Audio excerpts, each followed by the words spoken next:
Knowing that specific little thing suddenly changed my entire view of the whole game. This game has incredible potential that's blocked by a simple miscommunication.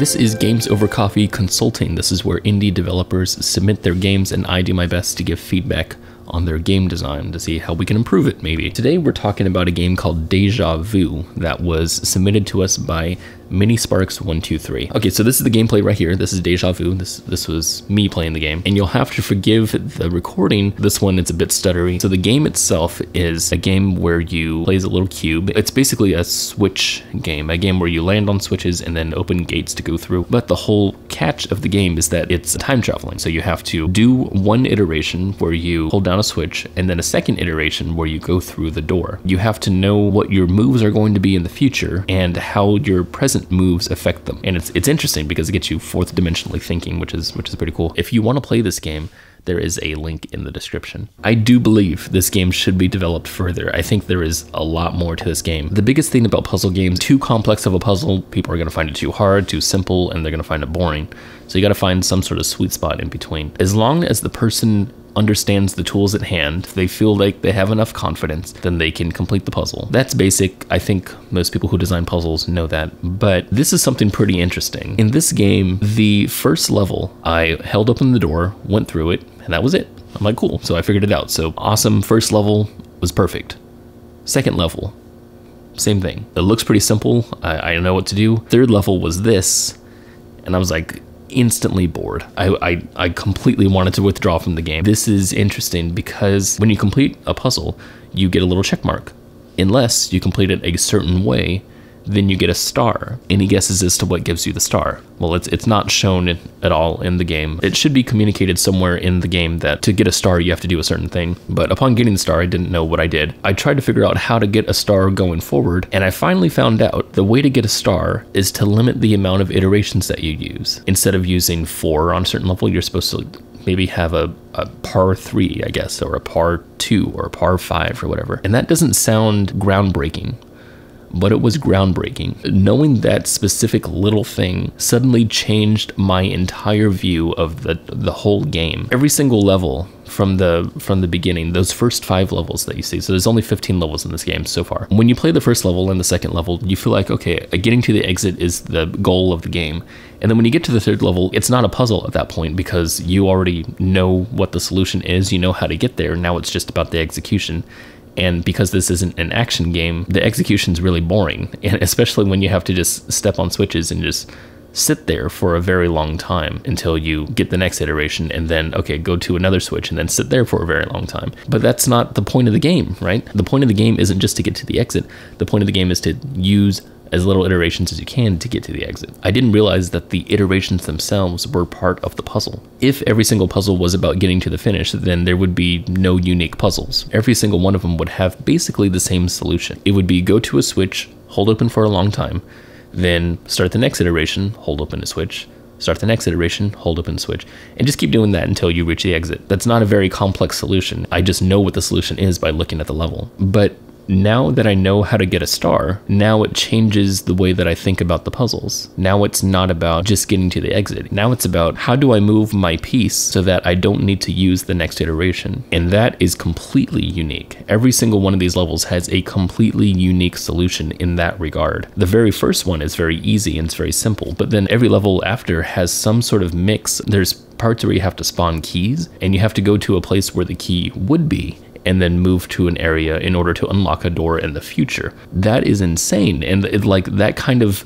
thinking is so interesting, and it's way more complex than something that was, hold open a switch until the door opens. It was really unfortunate to me when I saw that was the hook of the game, because the hook itself is presented as an unlockable. These first 5 levels, once you get check marks on all of them, you don't actually continue the game. Once I got the stars, then the rest of the game became way more interesting, and I ended up trying to get stars on almost all the levels. I got all of them but 3. But yeah, it completely changed my mind. And it's very sad because people will see the hook of the game as an unlockable, as a thing that you have to do as extra. Then I don't think they're ever going to reach it. And I feel like this game has incredible potential that's blocked by a simple miscommunication. And that's the thing I basically want to talk about. In order to communicate that, I think it's a very easy thing to do. Basically, you just make the iterations part of the puzzle. When you start the game, you have two sets of numbers on the top. You have the counter for your iterations, and then you have the timer. Now, you don't know what any of these actually do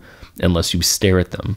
The timer looks as if it's there to time your progress. It counts up, but then it resets every time that you make a new iteration. So it seems as if you're supposed to complete the puzzle as fast as you can, but that's not what the timer is for. The timer is more like a reference. It should be in the player's control, really. The player should be the one who starts the timer, and they kind of do by moving their piece, but it basically acts as a stopwatch, and it's just there, again, just for reference. And then the iterations, the iteration number just counts up, and it just shows the player how many iterations they've had. What should happen, I think, is iterations should be treated basically as lives. Maybe the counter counts down, or maybe there's no counter, and instead you just show the amount of iterations that the player has. The idea is that you're trying to communicate the amount of iterations that the player has is part of the puzzle, that they have to take that into consideration. An easy way to do that would be to basically design a level where you have a very obvious solution that takes 3 iterations, but challenge the player to do it with 2 iterations by making them only have 2 iterations. So they only have 2 iterations to work with until it's game over.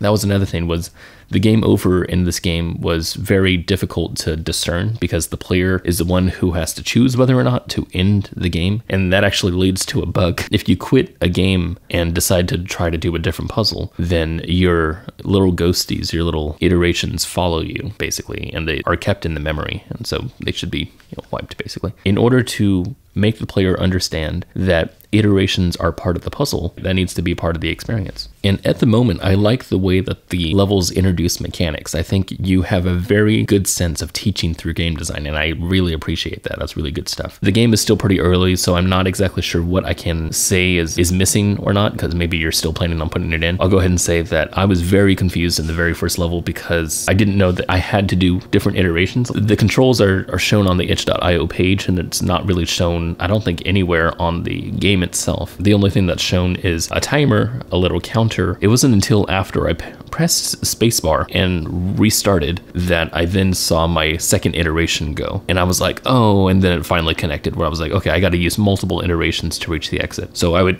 absolutely make that clear, at first. Pressing spacebar isn't necessarily to restart, but it's to start the second iteration. Upon realizing that, okay, I got to use some iterations to find the exit, the very first level of every mechanic, all 3 of them, is very easy to understand. It was really cool that I could understand how to get keys in future tense just by playing your game. That was really cool. But like I said, yeah, the iterations themselves need to be a part of the puzzle. They need to somehow be seen as lives or something like that. Instead of trying to complete a level and then getting a check mark, just don't even make that a completion. If you were to make the iterations part of the puzzle as like lives or something like that, then when the player completes the puzzle, then they have done it in the star category, right? So you wouldn't need green check marks anymore. And I think green check marks actually take away from the game's value. I think it takes away from the hook. I would say do everything you can in your power to communicate that type of thinking, basically. The puzzle designs, I think, are fine, but I think it's the communication around the puzzle designs, right? It's showing the player what they're supposed to do and how they're supposed to think, because you really want to